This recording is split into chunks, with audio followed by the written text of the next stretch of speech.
제임스 포터의 가장 절친한 친구, 블랙 가문 최초로 그리핀도르에 배정받은 인물, 세베루스 스네이프의 학창 시절을 악몽으로 만든 머로더즈의 일원, 그 누구의 도움도 받지 않고 최초로 아즈카반을 탈옥한 마법사, 그리고 마지막으로 해리포터의 대부. 이 모든 것이 바로 시리우스 블랙을 지칭하는 것입니다. 이렇게 시리우스 블랙에 대해서는 어느 정도 알려져 있으나 그의 가문, 블랙 가문에 대해서는 그렇게 많이 알려져 있지 않습니다. 오늘은 시리우스 블랙과 그의 가문, 블랙 가문에 대해서 알아보겠습니다.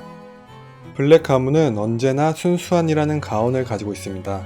그만큼 이 가문은 순수혈통에 아주 미쳐있는 가문입니다. 그렇다면 과연 블랙 가문은 정말 처음부터 지금까지 순수한 혈통을 유지하고 있을까요? 블랙 가문의 시작은 중세시대입니다. 당연히 블랙 가문 사람들은 이때부터 자신들에게 마법사 혈통이 내려져 왔다고 주장하지만 사실 20세기까지 영국 마법사 세계에서 진정한 순수혈통 가문은 존재하지조차 않았다고 합니다. 그럼에도 블랙 가문이 순수혈통이라고 주장할 수 있었던 이유는 단순히 자신들의 가계도에서 머글과 피의 배신자 그리고 마법을 사용할 수 없는 마법사인 스퀴브를 제명함으로써 자신들이 순수혈통을 유지하고 있다고 믿었기 때문입니다. 블랙 가문의 구성원들은 순수혈통을 옹호하는 만큼이나 머글 혈통을 혐오했고 그래서 순수혈통을 최고의 가치로 내세운 볼드모트가 발족했을 때 많은 블랙 가문 일원들이 볼드모트의 동조에 죽음을 먹는 자가 되기도 했습니다. 어쩌면 블랙이라는 이름이 붙은 이유는 블랙 가문이 어둠의 마법사를 유독 많이 배출해냈기 때문일지도 모릅니다. 블랙 가문의 집은 런던 그리몰드 12번지에 자리 잡고 있습니다. 일반적으로 다른 마법사 가문들의 집은 머글 사회와는 동떨어진 곳에 위치하고 있는데 특이하게도 블랙 가문은 머글과 아주 밀접한 곳에 자리 잡았습니다. 블랙 가문이 이 집을 어떻게 얻었는지는 정확히 알려져 있지 않으나 추측하기로는 집을 탐낸 블랙 가문 구성원 중 일부가 살고 있던 머글과 협상을 한 뒤 마법으로 모습을 감춰놓은 게 아닐까 생각됩니다. 이 집의 방 한쪽 벽에는 블랙 가문의 가계도가 그림처럼 그려져 있습니다. 블랙 가문의 시작은 중세시대였으나 이 가계도로 알 수 있는 최초의 블랙 가문 구성원은 1808년에 태어난 라이코루스 블랙입니다. 앞서 말했듯이 1900년대까지 영국 마법사 세계에서 진정한 순수혈통은 찾아볼 수 없었습니다. 그래서 사실 라이코루스 블랙이 순수혈통 마법사인지는 확실하지 않으나 블랙 가문의 가계도에 멀쩡한 상태로 그려져 있는 것을 보면 블랙 가문의 구성원들이 라이코루스 블랙을 순수혈통으로 여기고 있다는 것을 알 수 있습니다. 가계도를 살펴보면 중간중간 불로 그을린 듯한 부분을 찾을 수 있습니다. 이것은 블랙 가문이 내세운 최고의 가치인 순수혈통을 어떤 방식으로든 따르지 않은 사람들을 가문에서 제명한 것입니다. 블랙 가문에서 제명당한 사람들의 이름은 이후 세대에서 두 번 다시 사용하지 않는다고 합니다. 가계도에서 제명당한 사람들은 총 8명입니다. 에두아르두스 리메 블랙은 블랙 가문의 초창기 구성원이지만 다른 블랙 가족들과 어떻게 관련되어 있는지 알려져 있지 않아서 제명당했습니다. 애초에 가계도에 올라와 있다는 것은 당시 블랙 가문의 구성원들이 그를 가족으로 인정했다는 것인데 다른 구성원들과의 관계를 알지 못했다는 이유만으로 후대 사람들이 그를 제명한 것입니다. 일반적인 다른 가문이었다면 그런 이유만으로 제명하진 않았겠으나 혈통을 중요시하는 블랙 가문은 그걸 참을 수 없었나 봅니다. 피니아스 블랙은 머글 권리 운동을 하다가 제명당했고 마리우스 블랙은 마법을 사용할 수 없는 스퀴브여서 제명당했습니다. 마리우스는 어떻게 보면 불쌍하기까지 합니다. 스퀴브는 마법사 사이에서 태어났으나 마법을 전혀 사용할 수 없는 사람을 말합니다. 그렇다는 것은 마법이 무엇인지 정확히 인지하고 있지만 그저 눈으로 볼 수밖에 없다는 것을 의미합니다. 일상생활에 굉장한 도움을 주는 마법에 대해 알면서 사용하지 못하는 것만으로도 아주 큰 상실감을 느낄 텐데 가문에서는 그런 그를 보살피지는 못할 망정 스퀴비라는 이유만으로 내다 버린 것입니다. 결혼으로 가문에서 제명당한 사람은 총 3명입니다. 아이올라 블랙은 머글인 밥 히친스와 결혼해서 제명당했고 안드로메다 블랙은 머글 혈통 마법사인 테드 통스와 결혼했기 때문에 제명당했습니다. 안드로메다와 테드는 이후 딸을 낳았는데 그 아이가 바로 변신술의 대가이자 리무스 루핀의 아내인 님파도라 통스입니다. 세드렐라 블랙은 septimus 위즐리와 결혼해서 제명당했습니다. 위즐리 역시 신성한 28가문에 속해 있는 순수혈통 가문인데 세드렐라가 왜 제명당한 것일까요? 위즐리 가문은 신성한 28가문에 선정됐을 때 우리들은 머글과 아주 긴밀한 관계를 맺고 있고 우리의 조상들 중 일부는 분명 머글일 것이다 라고 주장하며 신성한 28가문에 속하는 것을 굉장히 불쾌해했습니다. 그 이후 혈통을 중요시하는 다른 가문들은 위즐리 가문을 피의 배신자, 동족의 배신자라고 불렀습니다. 그래서 세드렐라는 동족의 배신자와 결혼했기 때문에 블랙 가문에서 제명당했습니다. 블랙 가문에서 태어났으나 세드렐라는 머글에 대한 편견을 가지고 있지 않았고 그래서인지 세드렐라는 가문에서 제명당했음에도 셉티무스 위즐리와 아주 행복한 생활을 보냈다고 합니다. 이들은 스라에 세 아들을 두었는데 그중 한 명의 이름이 아서 위즐리입니다. 제명당한 나머지 두 명은 알파드 블랙과 시리우스 블랙입니다. 이들에 대한 이야기는 뒤에 시리우스 블랙을 설명하면서 더욱 자세하게 알려드리겠습니다. 블랙 가문 사람들은 아주 준수한 외모와 귀족을 연상케 하는 우아함을 가지고 있다고 합니다. 작중 등장하는 벨라트릭스와 시리우스는 아즈카반에 장기간 수감되었음에도 여전히 빼어난 외모를 가지고 있다고 묘사되기도 했습니다. 귀족적인 자태와 어울리듯이 블랙 가문의 재산은 아주 부유합니다. 어쩌면 블랙 가문에 내려져오는 빼어난 외모와 많은 재산이 그들이 거만하게 행동하는 이유 중 하나일지도 모릅니다. 블랙 가문의 구성원들 중 상당수는 별자리나 별에서 이름을 따왔습니다. 그래서 일부 사람들은 블랙이라는 그들의 성이 밤하늘을 의미하는 게 아니냐라고 말하기도 합니다. 먼저 우리들에게 가장 익숙한 블랙가의 이름 시리우스는 밤하늘에서 가장 밝은 별이며 동양에서는 천랑성이라고 부르기도 합니다. 그래서인지 시리우스라는 이름은 대대로 블랙 가문의 장남에게만 내려져오는 이름이라고 합니다. 그래서 블랙 가문의 가계도에서 시리우스라는 이름은 총 3번 등장합니다. 첫 번째 시리우스는 1845년에 장남으로 태어났으나 8살 때 사망했고 1877년에 태어난 두 번째 시리우스는 우리가 잘 알고 있는 시리우스 블랙의 증조 할아버지입니다. 그리고 세 번째 시리우스가 바로 해리의 대부인 시리우스 블랙입니다. 밤하늘에서 시리우스 별은 큰 개자리를 구성하는 별 중 하나입니다. 단순히 이것만 봐도 시리우스 블랙의 애니마고스가 왜 거대한 개인지 알 수 있습니다. 그리스 신화에서 큰 개자리와 작은 개자리는 오리온이 데리고 다니는 두 마리의 사냥개입니다. 그래서인지 시리우스 아버지의 이름이 오리온 블랙입니다. 그러면 시리우스의 동생 레귤러스가 작은 개자리에 포함되어 있는 별의 이름이겠네 라고 생각하실 수도 있는데 작은 개자리에 레귤러스는 포함되어 있지 않습니다. 저도 그 이유가 궁금해서 조금 알아봤는데요. 작은 개자리에서 가장 밝은 별의 이름은 프로키온입니다. 프로키온이라는 명칭 자체가 가진 의미가 큰 개보다 앞선 이라는 뜻을 가지고 있습니다. 실제로 밤하늘에서도 시리우스보다 프로키온이 먼저 밤하늘을 밝힌다고 합니다. 만약 시리우스 블랙 동생의 이름이 프로키온 블랙이라면 이름 자체에 시리우스보다 앞선이라는 뜻을 가지고 있기 때문에 다소 위화감이 될 수도 있습니다. 그래서 작가가 동생의 이름을 레귤러스로 정한 게 아닐까 생각됩니다.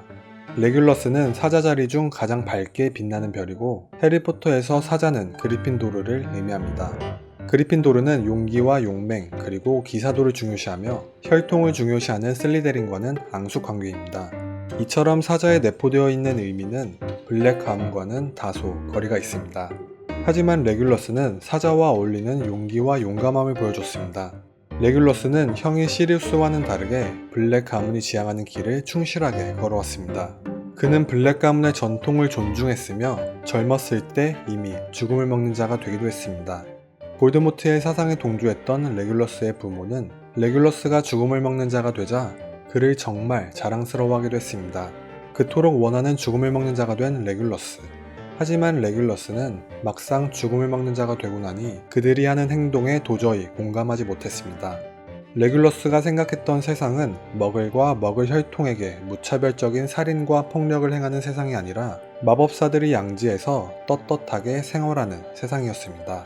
그렇게 겉으로는 죽음을 먹는 자였지만 속으로는 그들을 경멸했던 레귤러스는 어느 날 볼드모트가 호크룩스를 만들었다는 것을 알게 되었습니다. 이후 볼드모트가 그에게 집요정 크리처를 빌려달라고 하자 그것이 호크룩스와 관련된 일이라고 생각한 레귤러스는 크리처에게 무슨 일이 있어도 돌아오라고 몰래 명령을 내리고는 볼드모트에게 크리처를 빌려줍니다. 이후 볼드모트에게서 돌아온 크리처는 끔찍한 모습이었습니다. 루시우스 말포이, 도비와는 다르게 레귤러스는 크리처를 존중했고 아꼈으며 크리처는 그런 레귤러스를 존경했습니다. 그런데 그런 크리처가 엉망진창인 모습으로 돌아오자 레귤러스는 볼드모트에게 극심한 분노를 느꼈고 그의 호크룩스를 파괴하기로 결심합니다. 레귤러스와 크리처는 호크룩스를 숨겨놓은 수정 동굴로 향했고 거기서 레귤러스는 혼자 어둠의 마법이 깃들어 있는 독약을 모두 마셔 진짜 호크룩스를 빼돌린 뒤 가짜 호크룩스를 그곳에 놓아둡니다. 레귤러스는 크리처와 함께 탈출할 수 있었지만 자신이 배신했다는 사실이 알려지면 가족들이 위험해질 수도 있기 때문에 그곳에서 생을 마감하기로 결심합니다. 이후 레귤러스는 크리처에게 무슨 수를 쓰더라도 호크룩스를 파괴하라고 명령을 내린 뒤 물속에 뛰어들어 임페리우스들에게 목숨을 잃습니다. 어쩌면 해리가 마주했던 임페리우스 중 하나가 레귤러스 블랙일지도 모릅니다. 레귤러스와는 다르게 시리우스는 어렸을 때부터 블랙 가문의 방향이 마음에 들지 않았습니다. 특히 머글과 결혼을 했다는 이유만으로 가족을 가문에서 제명시키자 시리우스는 가문의 그러한 방침에 극도의 혐오감을 느끼기도 했습니다. 그래서 시리우스는 일부러 자신의 방에 머글의 사진들을 붙여놨고 빗자루 대신 머글의 이동수단인 오토바이에 마법을 걸어 오토바이를 타고 다니기도 했습니다. 해그리드가 타고 다니는 오토바이가 바로 시리우스의 오토바이입니다. 이후 시리우스는 블랙 가문 최초로 그리핀도르 기숙사에 배정받았고 16살이 됐을 때는 블랙 가문을 떠나기도 했습니다. 시리우스가 가출하자 그의 어머니 발부르가는 시리우스를 집안의 수치라고 부르고는 그를 가문에서 제명시켜버립니다. 가문에서 제명당하자 대부분의 블랙 가문 사람들은 시리우스에게 그 어떤 도움도 주지 않았으나 단 한 명 그의 삼촌인 알파드 블랙만은 그를 꾸준히 도와주었습니다. 알파드 역시 별의 명칭에서 따온 이름인데 알파드는 바다 뱀자리에 속해 있는 별의 이름입니다. 알파드는 외로운 자라는 뜻을 가지고 있으며 시리우스의 삼촌 알파드 블랙 역시 블랙 가문에서 홀로 외롭게 시리우스를 지원해 주었습니다. 이후 알파드는 자신의 유산마저 시리우스에게 상속해 주었는데 그 때문에 알파드도 블랙 가문에서 제명당했습니다. 호그와트를 졸업한 후 시리우스는 불사조 기사단에 들어가 죽음을 먹는 자에 대항해 싸웠고 해리가 태어난 뒤에는 그의 대부가 되었습니다. 이후 해리가 예언의 아이라는 사실이 밝혀지자 시리우스는 제임스 포터 부부의 은신처를 마법으로 보호합니다. 시리우스가 사용한 마법은 보호 마법의 일종으로 그 마법에 파수꾼이 된 사람이 비밀을 지킨다면 그 누구도 은신처를 알 수 없는 강력한 마법입니다. 제임스는 당연히 시리우스를 파수꾼으로 삼으려 했으나 시리우스는 누구나 다 자신을 파수꾼으로 여길 테니 그걸 역이용하자 라고 말하고는 피터 페티그루를 파수꾼으로 삼습니다.